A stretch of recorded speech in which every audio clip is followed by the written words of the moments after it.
I welcome you all in the next video tutorial of HP Board of Departmental Examination Paper 1 Financial Administration. So in this video, we are going to discuss a previously asked question. This question was asked in May 2021. The question was, write a brief note on advertised tender system. So what is this advertised tender system? So first of all, this video is only for education purpose, no commercialization involved, and please refer to standard rules and regulation of HP government and government of India in case of any deviations. So let us start this question through HPFR 2009.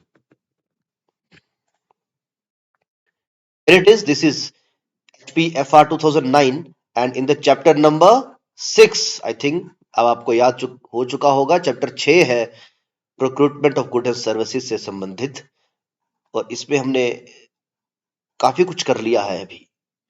We have completed rule number 97, purchase of goods without quotation. We have completed rule number 98, purchase of goods by the purchase committee, और 94 अगर rule की बात करें तो rate contract से संबंधित है. अब बात करते हैं इस परचेज टेंडर सिस्टम का मतलब क्या है. तो as you can see rule number 101, rule number 101 of HPFR 2009, it has provisions of purchase of goods by obtaining bids. तो आप बिड्स के थ्रू भी परचेज कर सकते हैं. किस तरह से, जाइए इसकी कंडीशंस क्या होंगी और इसके क्या क्या मेथड्स हैं. Except in cases covered under rule number 97 to 99. अब इसमें रूल नंबर 97 और 99 वाली चीजें नहीं आएंगी. तो एक बार देख लेते हैं कि 97, 98 और 99 में क्या है आखिरकार. तो यस, 97 वाली नहीं आएंगी बिकॉज उसमें 3000 से कम की बात हो रही है, विदाउट कोटेशन की बात हो रही है, 3000 या उससे कम.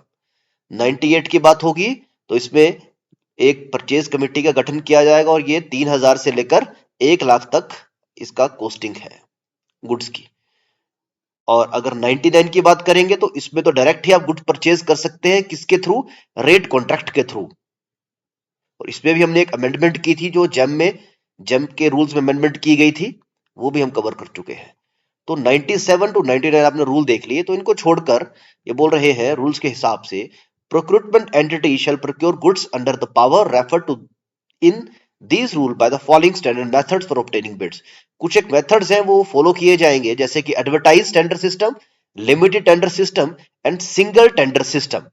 तो जो क्वेश्चन आया था प्रीवियसली 2021 में, वो फर्स्ट पार्ट पे था, that is the advertise tender system. तो ये है क्या? बेसिकली गुड्स को प्रोक्योर करने का ही प्रोसीजर है. देखते हैं इसकी term and condition. Let's start. Subject to exception under these rule, this method shall be used for the procurement of goods of estimated value of rupees 10 lakh and above, or such limit may be prescribed. Advertisement in such cases shall be given in the official gazette of Himachal Pradesh and at least 2 leading newspaper having wide circulation. तो ये सबसे important content जो है इसमें बताया गया है rule number advertise tender. अगर आपको एडवर्टाइजमेंट करनी है तो आपको न्यूज़पेपर में पब्लिश करना पड़ेगा, लेकिन वो न्यूज़पेपर कैसा होना चाहिए? It is must having a wide, ताकि ज्यादा लोग उसको पढ़ सके, ज्यादा आवेदन आपके पास प्राप्त हो, तभी कंपटीशन रहेगा.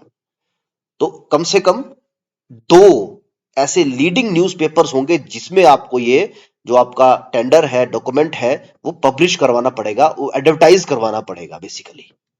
और उसकी एस्टिमेटेड वैल्यू क्या रखी गई है? As you can see, estimated of rupees 10 lakh and above. अगर 10 लाख से ज्यादा की वो वैल्यू रखता है, रुपीज 10 लाख एंड अबव, तो उस केस में आपको एडवर्टाइज्ड टेंडर सिस्टम की तरफ जाना पड़ेगा. चलिए सेकंड कंडीशन देखते हैं. दूसरा पॉइंट है, procurement entity having its website shall also publish all its advertised tender inquiries on the website. बिल्कुल वेबसाइट अनिवार्य है. जितने भी गवर्नमेंट ऑफिस हैं वेबसाइट होनी चाहिए हर एक ऑफिस की. अगर कॉलेजेस की बात करें तो different colleges have different website also. तो आपको आपके वेबसाइट पे भी वो लिंक, वो एडवर्टाइजमेंट डालने पड़ेगी. और चलिए इसको पूरा पढ़ते हैं पहले. Published on website and provide a link with website of controller of store. तो आपको कंट्रोलर ऑफ स्टोर का लिंक भी देना पड़ेगा. It shall also give its website address in the advertisement. Advertisement के ऊपर भी आपको अपना पूरा वेबसाइट का एड्रेस देना पड़ेगा in the official gazette of Himachal Pradesh and leading newspaper as mentioned in the sub rule number 1। तो मतलब आपको एडवर्टाइजमेंट करनी है सबसे पहले लीडिंग न्यूज़पेपर, जिसमें कि आपको कम से कम 2 न्यूज़पेपर में एडवर्टाइज करना है अपना टेंडर। सेकंड कंडीशन है आपको वेबसाइट पे सब कुछ अपलोड करके जो लिंक वगैरह है सारी इंफॉर्मेशन बेसिकली आपको डिस्क्लोज करनी है, कुछ भी नहीं छुपाना है ताकि कंपटीशन फेयर हो सके। Next point, the procurement entity shall also post the complete tender document in the website and permit the prospective bidder to make use of the documents downloaded from the website। हर एक document पूरा का पूरा document आपको website पे डालना पड़ेगा और उसका ताकि जो बिडर्स है वो उसको डाउनलोड करके इजीली उसको भर सके। Special mention shall be made in the tender document, जो भी टेंडर डॉक्यूमेंट करेगा उस पर आपको एक स्पेशल मेंशन करनी है फॉर कॉम्प्रिहेंसिव मेंटेनेंस कॉन्ट्रैक्ट। अभी हम देखेंगे आगे चल के मेंटेनेंस कॉन्ट्रैक्ट क्या चीज है।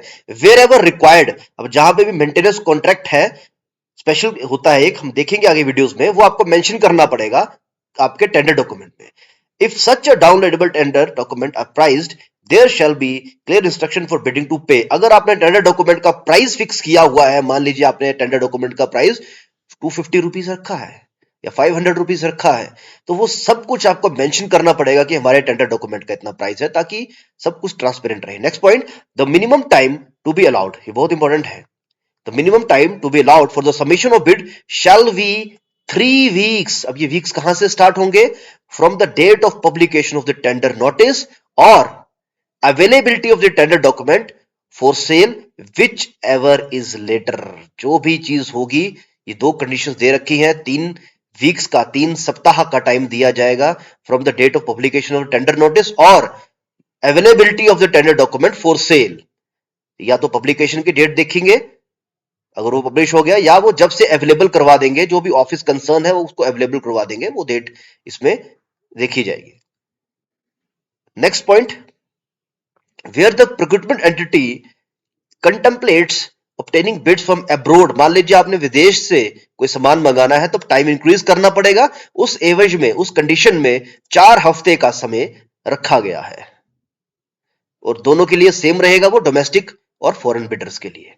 Next point, highly valuable plant and machinery of a complex and technical nature bid shall be procured in the following manner। अगर आपकी बिड बहुत सारा टेक्निकल है तो उसके लिए अलग से प्रावधान आपको फॉलो करने पड़ेंगे।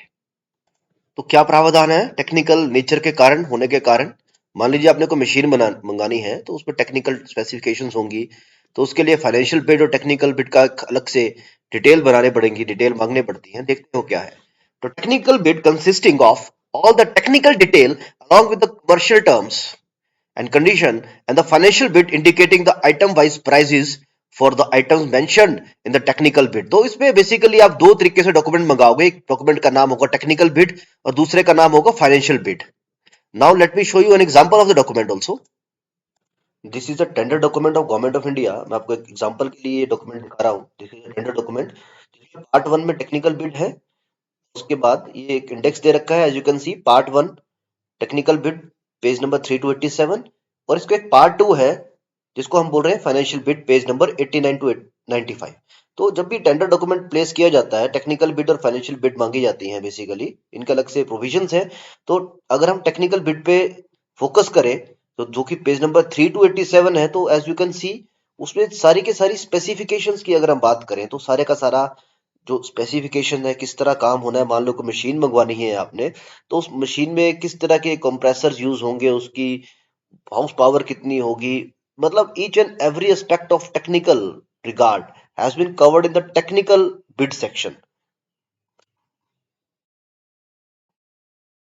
And if you see the financial bid, जो कि पार्ट 2 डॉक्यूमेंट इसमें बताया गया है, तो इसमें जितना भी फाइनेंस से रिलेटेड जो भी अमाउंट है उसके बारे में हम एस्टिमेट मांगेंगे। और सबसे पहले टेक्निकल बिड ओपन की जाती है। अगर टेक्निकल स्पेसिफिकेशन ही मैच ना करे फिर फाइनेंशियल बिड का मतलब ही नहीं है। क्लियर है? तो सबसे पहले हमें फोकस करना है कि जो भी हम सामान मंगा रहे हैं वो टेक्निकली करेक्ट हो। फाइनेंशियली या फाइनेंशियल बिड तो सेकंड स्टेप है।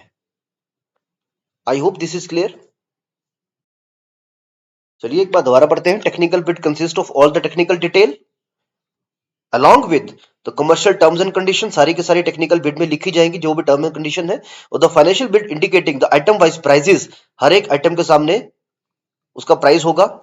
For the item mention in the technical bid shall be supplied separately by the bidder, और बिडर को अलग से टेक्निकल बिड का एनवेलप अलग होगा, और उस नेक्स्ट जो थी हमारी फाइनेंशियल बिड, उसका जो इन्वेल्प है अलग होगा। नेक्स्ट आ गया, the technical bid and the financial bid shall be sealed by the bidder in a separate duly superscribed. ये यहाँ पे पॉइंट बता दिया है कि अलग से लिखा जाएगा, मतलब जो इन्वेल्प है उसके ऊपर लिखा होना चाहिए टेक्निकल बिड और financial bid.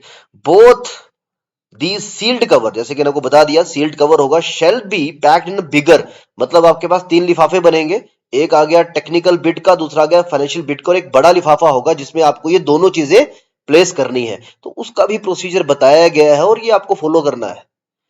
The technical bid shall be open by the procurement entity at the first instance, जैसे कि मैंने बताया सबसे पहले टेक्निकल बिड ओपन की जाएगी and a committee constituted by the department, जो भी कमेटी है उसको ओपन करेगी। एट द सेकंड स्टेज, और दूसरी स्टेज पे financial bid only of the technically acceptable offer shall be opened, जिसकी टेक्निकल स्पेसिफिकेशन सही आएंगी बिडर की, सिर्फ वही ओपन की जाएगी फाइनेंशियल बिड, उसी बिडर की।